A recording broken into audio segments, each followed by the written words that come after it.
Very good afternoon all of you. देखिए students, आपके fourth chapter में 4.1 कंप्लीट हो गई है। 4.2 की बात कर रहे हैं। देखिए 4.2 में वैसे मैक्सिमम सारा ही खत्म हो गया है।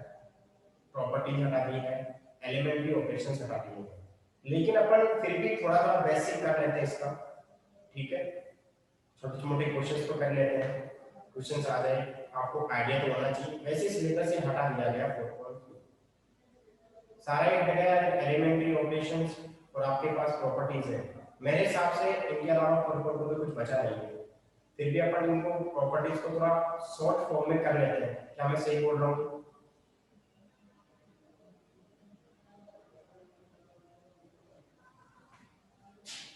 तो फिर तो 4.2 पूरा ही हो गया ना।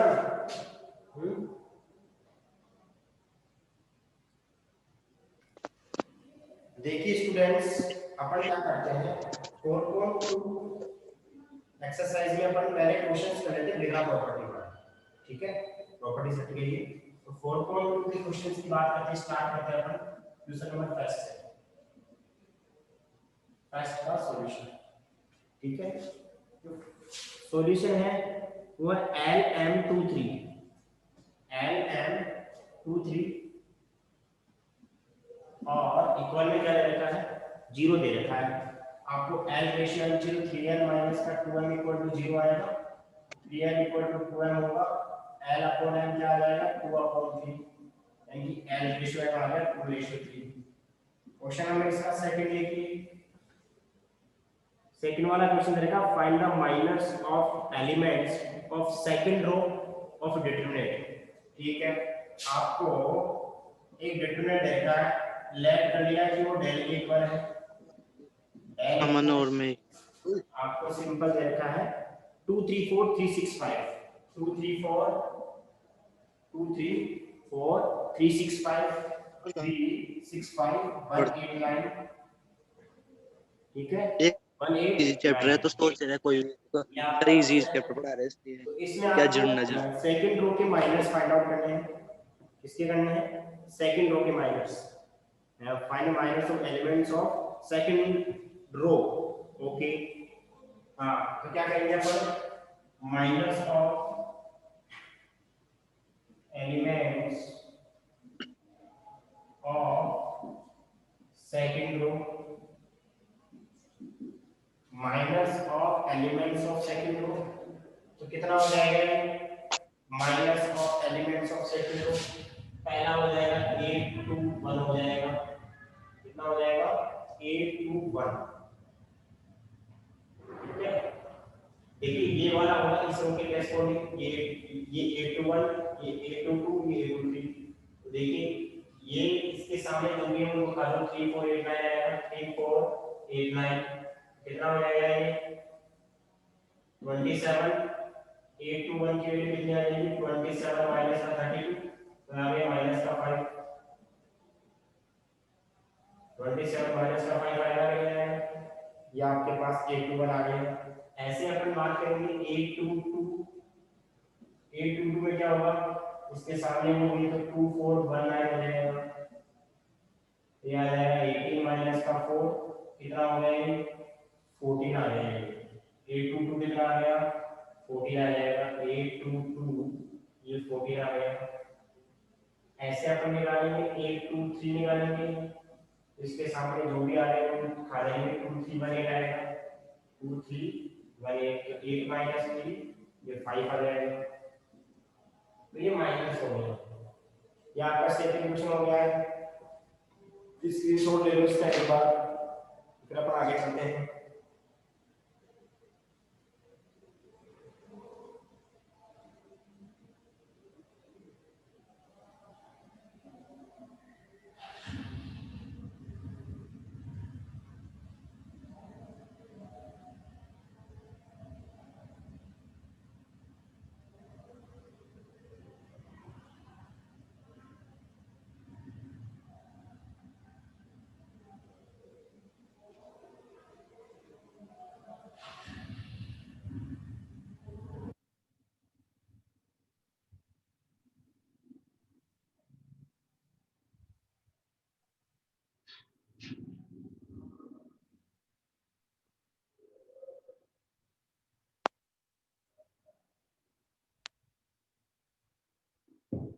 हाँ क्या हो गया, 8 2 3 क्या आएगा, ये गया 2 3 1 8, अच्छा 16 माइनस 3 होगा ये, 16 माइनस 3 ये 30 आ जाएगा, ठीक है।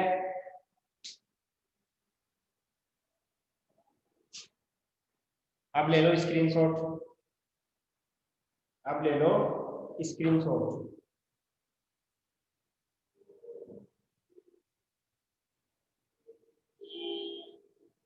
हाँ जी,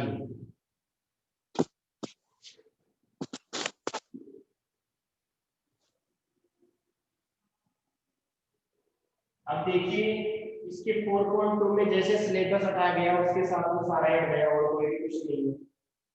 अब मिसलेनियस की अगर मैं बात करूं सिलेबस के अकॉर्डिंग, देखो पहला क्वेश्चन, दूसरा क्वेश्चन,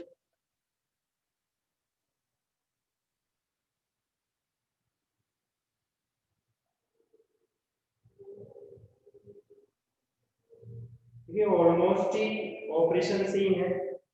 अगर लास्ट से बात करें तो 24वां 23वां 22वां 30 20 सारे प्रॉपर्टीज से हैं, 17 16 15 14,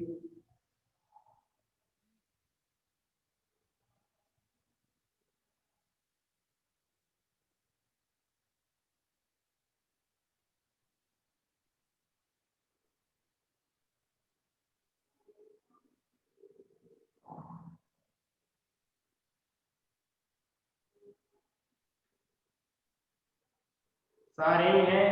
तो अपन क्या कर लेते हैं, वैसे अब वो 2 4 क्वेश्चन मिसलेनियस से हैं जो आपके सिलेबस में है और बाकी सारा ही हटा दिया गया है, यानी कि क्वेश्चन 4.1 से आने आएगा ऐसे लग रहा है, क्योंकि वहां से कॉम का तो माइनर का क्वेश्चन बनेगा और कोई क्वेश्चन नहीं बन सकता।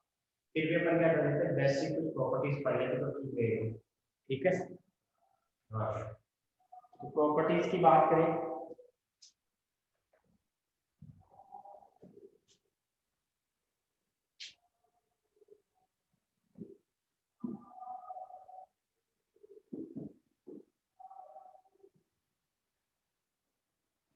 प्रॉपर्टीज ऑफ डिटरमिनेंट,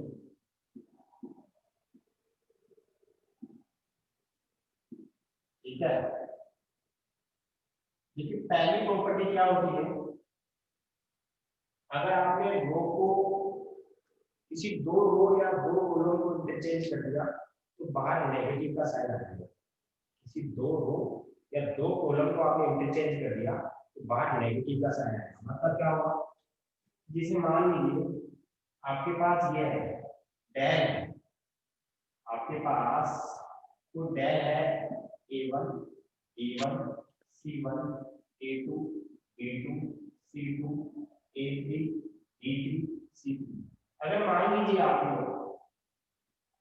आपने इंटरचेंज कर दिया कि A2 B2 C2 A1 B1 C1 A3 B3 C3, कहने का मतलब ये हुआ, और मैंने इसको लिख दिया कि मेरा ये डेल पर है। आपने इस रो को इंटरचेंज कर दिया, यानी कि ये रो यहाँ आ गई, ये रो यहाँ आ गई, इसका नाम लिख दिया डेल वन। जो डेल वन की वैल्यू आएगी, वैल्यू तो यही आएगी, लेकिन बाहर किसका साइन आ जाएगा, नेगेटिव का साइन।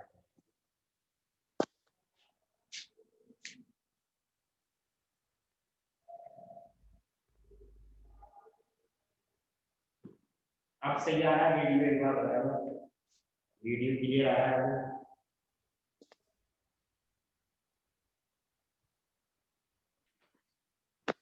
देखिए इसमें क्या होता है कि जैसे डेल आपका ये है और डेल वन मैंने क्या कर दिया, इस रो को मैंने यहाँ रख दिया, इस रो को यहाँ इंटरचेंज कर दिया, रो इस रो को यहाँ पे, इस रो को यहाँ पे। तो डेल वन तो ये है, डेल ये है, इंटरचेंज करने के बाद लिखा वो डेल वन आ रहा, तो डेल वन की जो वैल्यू आएगी तो ये वाली वैल्यू आएगी, वैल्यू तो डेल ही रहेगी, लेकिन बाद इसका साइन होगा नेगेटिव। ध्यान रखिए किसी 2 रो या 2 कॉलम को इंटरचेंज करने पर डिटरमिनेंट की वैल्यू वही रहती है, बस फर्क किसका होता है, नेगेटिव साइन, ठीक है। किसका फर्क होता है, नेगेटिव साइन का। हाँ अब सेकंड प्रॉपर्टी है, सेकंड प्रॉपर्टी ये है कि किसी भी एलिमेंट में अगर मान लीजिए किसी भी डिटरमिनेंट में लिखाऊंगा नहीं, बस बताऊंगा एग्जांपल।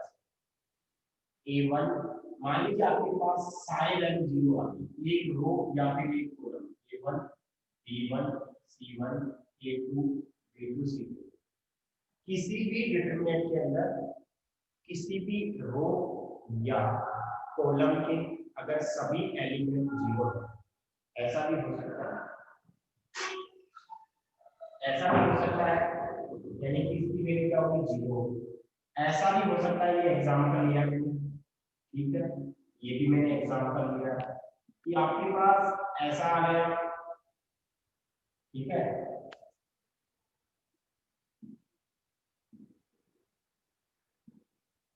इसकी वैल्यू क्या होगी जीरो, किसी भी डिटरमिनेंट में कोई भी रो या कोई भी कॉलम के सभी element zero, value zero. Number तीसरी, सही चल रहा है पर शॉर्ट में लिखाने की जरूरत नहीं है, बुक में लिखा हुआ बढ़िया तरीके से, तो वैसे आपके हट भी गया है, ठीक है, फिर भी अपन क्या लेते हैं ताकि छोटे बड़े क्वेश्चन हो जाए प्रॉपर्टी से। यस और नो, बात को समझ में क्या बता रहा हूं।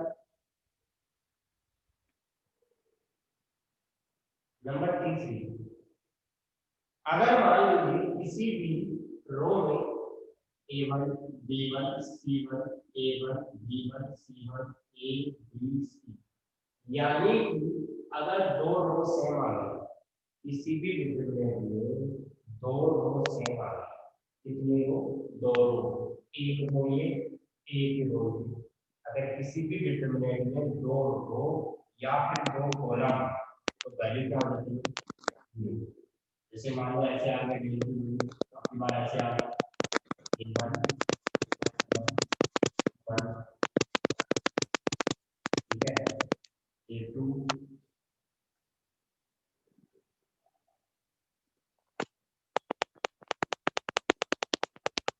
इसके बाद ऐसे सिंबल आ गया A B C1 C2 C3, इसकी वैल्यू क्या होगी जीरो, अगर दो रो या दो कॉलम इक्वल हो तो वैल्यू क्या होगी, ठीक है, एक बार इसका स्क्रीनशॉट ले लो।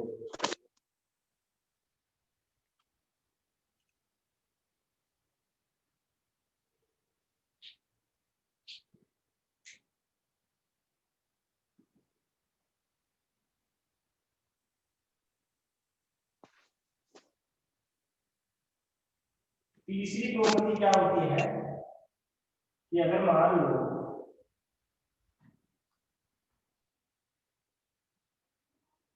चौथी प्रॉपर्टी, सॉरी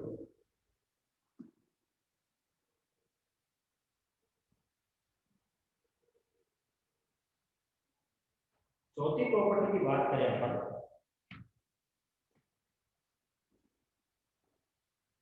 हाँ, अगर अपन कोई भी मान लीजिए आपके पास मैट्रिक्स डिटरमिनेंट है A1 B1 C1 A2 B2 C2 A3 B3 C3, अगर मैंने इसको K से मल्टीप्लाई कर दिया ये दे रहा है, इसका मतलब होता है इस आप किसी भी रो या किसी भी कॉलम, किसी एक रो या किसी भी कॉलम को इस फैक्टर से मल्टीप्लाई कर सकते हैं, दो रो से या दो कॉलम से या सभी रो से सभी कॉलम से मल्टीप्लाई, अपने को जैसे जरूरत पड़ती है उस हिसाब से आप मल्टीप्लाई कर सकते हो। मतलब क्या हुआ कि अपन अगर मान लो इससे मल्टीप्लाई करो तो क्या ले सकते हो, A1 A2 AB1 AC1, ऐसे बस इतना ही हो गया। कहने का मतलब अगर आपने K से मल्टीप्लाई कर दिया किसी रो को करेस्पॉन्डिंग मल्टीप्लाई, कॉलम को मल्टीप्लाई, अगर मान लो आपने फिर कर दिया एक बार और लिख दिया, इसको K स्क्वायर डेल कर दिया आपने, K स्क्वायर डेल का मतलब K इनटू डेल, डेल, इसका मतलब क्या हुआ, आपकी बार दो रो मल्टीप्लाई हो जाएगी, पहली मल्टीप्लाई A1 डेल A1 A1 A1 A1 K B1 K C1 K A2 K B2 K C2 A3 B3 C3। अगर मान लो आपने 3 बार मल्टीप्लाई कर लिया,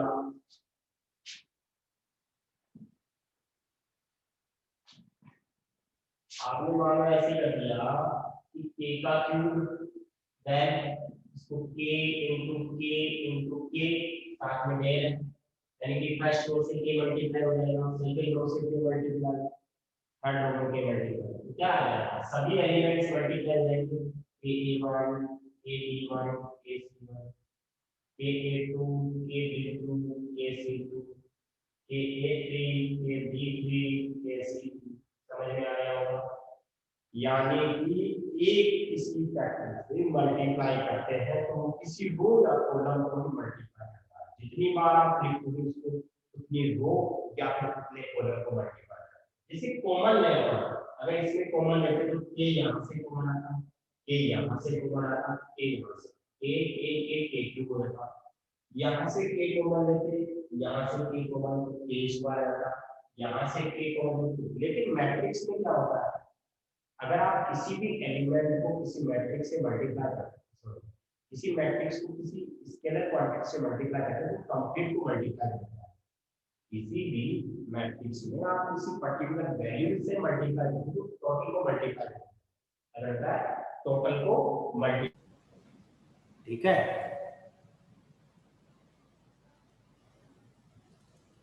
हाँ,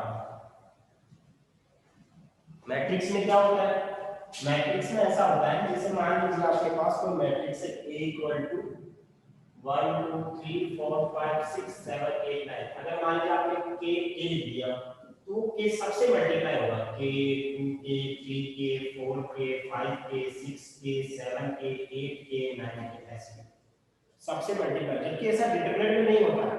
डिटरमिनेंट में किसी रो या किसी कॉलम के पर्टिकुलर मल्टीप्लाई होता है। बात समझ में आ गई?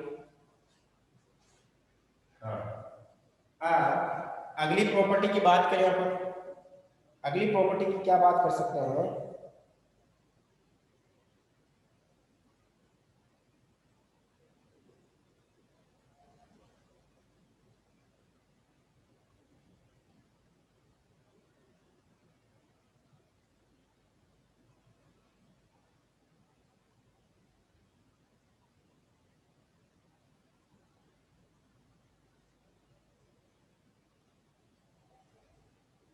देखो आपने इंटरचेंज वाला कर लिया,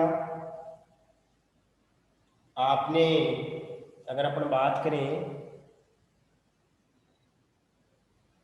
इंटरचेंज वाला कर लिया,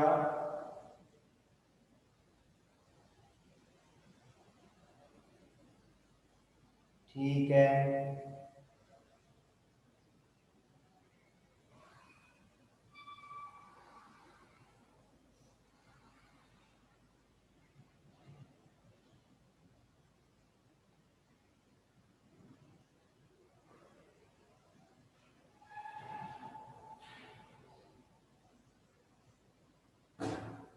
देखिए अगली प्रॉपर्टी की बात करें अपन,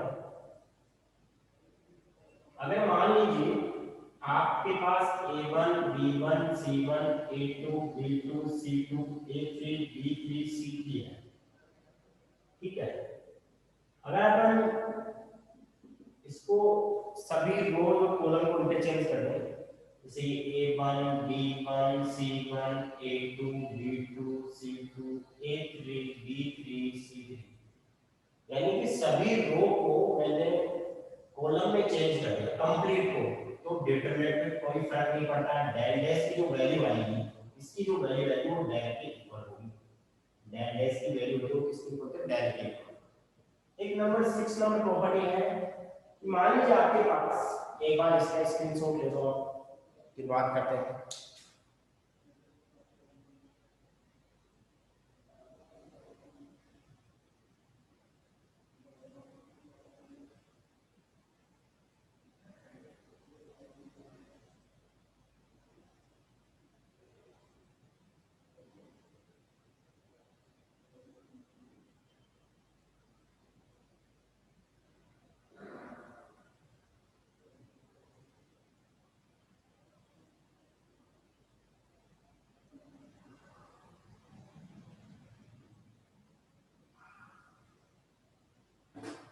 हाँ जी, आप देखिए इसी 6 नंबर वाली प्रॉपर्टी आपके पास, 6 नंबर प्रॉपर्टी की बात करें अपन,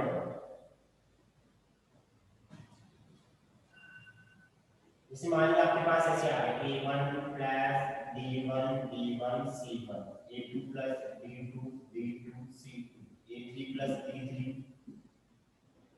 d3 c3। तो इसको ब्रेक कर सकते हैं, अगर दो दो के पेयर में तो आप ब्रेक कर सकते हैं, इसको दो में तोड़ सकते हैं, एक डिटरमिनेंट प्लस दूसरा डिटरमिनेंट। कैसे?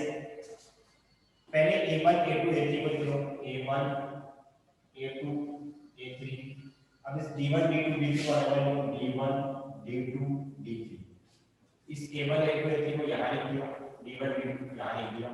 यहाँ क्या है, d1 c1 d2 c2 d3 c3, b1 c1 b2 c2 b2 c2 d3 c3। देखिए आप इसको सोल्व करोगे ना, अब एक्चुअल में दोनों को देखिए, आप इसको सोल्व करोगे तो इन दोनों को सोल्व करने के बाद वैल्यू आएगी, तो प्रूफ इंपॉर्टेंट नहीं है, आप कुछ भी वैल्यू रख सकते हैं या आप कुछ सिंपल वैल्यू रख के आप एग्जांपल से कर सकते हैं इसको, ठीक है। हां, नंबर 7 वाली प्रॉपर्टी की बात करें अपन, 7 नंबर प्रॉपर्टी क्या होती है? हाँ, 7 नंबर प्रॉपर्टी ये बोलती है कि, एक बार इसको नोट कर लो आप,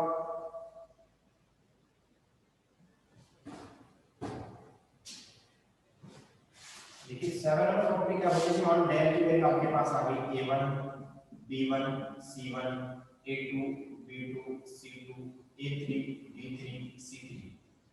तो इसकी वैल्यू देखिए, आप किसी भी a1 ऐसे 1 1 लगा लो, थोड़ा ठीक रहेगा, 1 2 सॉरी 2 1 2 2 2 3, ठीक है, 3 1 3 2 3 3। तो a11 f11 a12 f12 a13 f13, किसी भी रो के या किसी भी कॉलम के एलिमेंट्स को, किसी भी रो या किसी भी कॉलम के एलिमेंट्स को उसके करेस्पॉन्डिंग कॉफैक्टर से मल्टीप्लाई करते हैं तो वैल्यू डेल की आती है। जैसे मान लो यह आ गया, ऐसे अपन डेल की वैल्यू यहाँ से आ गई, जैसे मान लो इस कॉलम की बात करें तो a11 f11 a21 f21 a31 f31, ठीक है। अगर मान लो ऐसे आ गया, इस रो की बात करें तो a31 f31 a32 f32 a33 f33, ठीक है। अच्छा, बी आएगा ना, बी बी आएगा,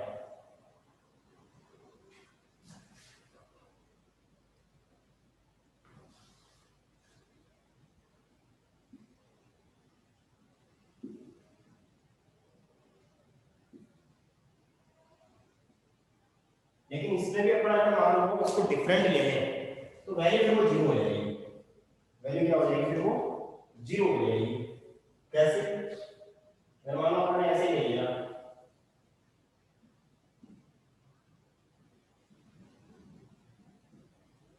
अपन ने इसको अगर मान लो ऐसे ले लिया कि a11 f21, ये तो मैंने बता दिया था ना, कल ही बता दिया क्लास में, अगर अलग लेंगे तो वैल्यू क्या हो जाएगी, वो जीरो हो जाएगी।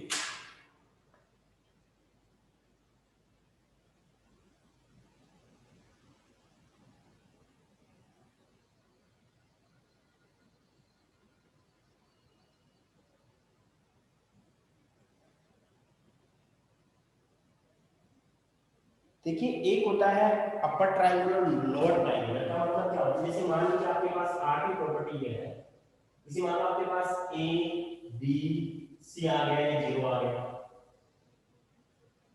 ठीक है, ए बी एंड ये आ गया, ठीक है। तो इसमें क्या होता है कि जो मैन डायगोनल है ना आपका, इसको मैन डायगोनल बोलते हैं, अगर इसके नीचे के या ऊपर के सभी एलिमेंट जीरो है तो इस डिटरमिनेंट की वैल्यू क्या होगी, सर फर्स्ट रो के सारे एलिमेंट सेम है क्या, फर्स्ट रो के सारे एलिमेंट सेम कहां है, A11 B11 अच्छा एक सेकंड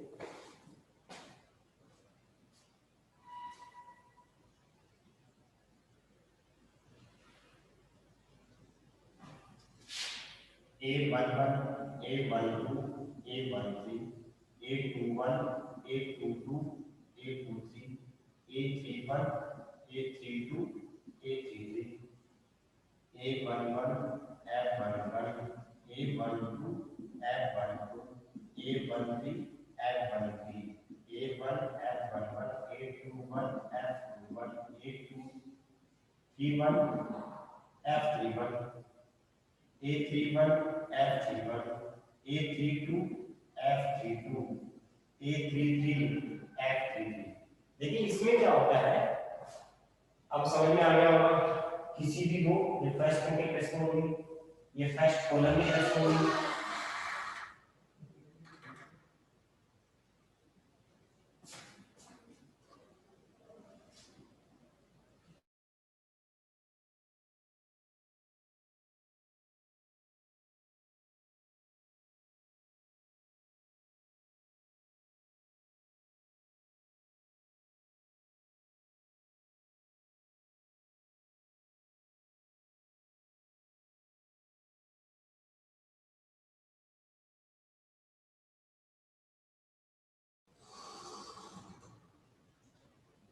हाँ देखो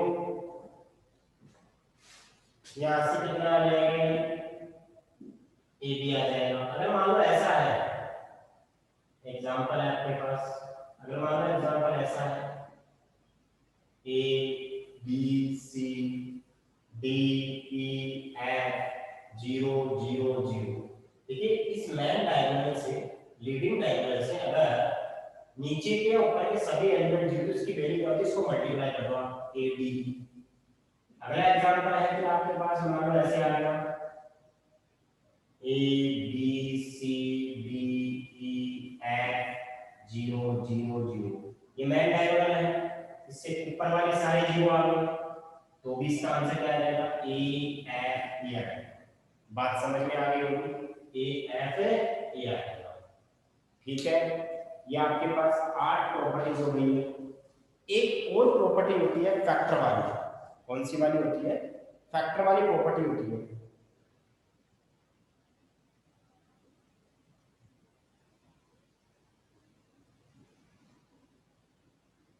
ठीक है, तो फैक्टर वाली प्रॉपर्टी अपन जब क्वेश्चन आएगा तब कर लेंगे। वो देखिए वो छोटी मोटी प्रॉपर्टी और लिंक करेगा, लेकिन वो ई से बनती है। ठीक है, जनरली ये 8 प्रॉपर्टीज होती है, लेकिन एक दो प्रॉपर्टीज इनसे इंटरकनेक्टेड भी है और एक फैक्टर वाली भी है। तो फैक्टर वाले के ऊपर जब क्वेश्चन आएगा फैक्टर का तब कर लेंगे। एक ही क्वेश्चन है फैक्टर वाला, बात को समझ लो। तो आप लोग इसका स्क्रीनशॉट ले लो। तो मैंने आपको बेसिक प्रॉपर्टीज सारी करा दी है। अब अपन क्या करेंगे, क्या थोड़े ऑपरेशंस के बारे में पढ़ेंगे। फिर अपन जो भी क्वेश्चंस कर सकते हैं, simple simple questions in properties से, वो क्वेश्चंस करेंगे और कल खत्म कर देंगे इसको जितना भी होगा। फिर अपन नेक्स्ट चैप्टर को स्टार्ट करेंगे। ठीक है, तो इसमें ज्यादा क्वेश्चंस तो कराएंगे नहीं, अपन छोटे मोटे क्वेश्चंस करवा देंगे, तो छोटे मोटे प्रॉपर्टीज का काम कर लेंगे तो ठीक रहेगा। क्या पता छोटा बड़ा क्वेश्चन आ जाए, तो एक बार इसका स्क्रीनशॉट ले लीजिएगा, बाकी का नेक्स्ट क्लास में देखेंगे। समझ में आ रहा होगा विवेक मैं क्या बोलना चाह रहा हूँ। छोटे मोटे क्वेश्चन करेंगे प्रॉपर्टीज के अपन कल क्लास में। ठीक है, thank you so much, thank you.